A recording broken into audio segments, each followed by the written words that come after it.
We guide you through how to export your chat from Facebook Messenger.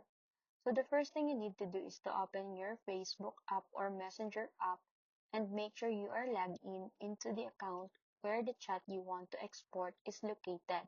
Then tap your profile picture at the top left corner to access settings. Scroll down and look for account settings or go directly to your Facebook information. Then tap download your information.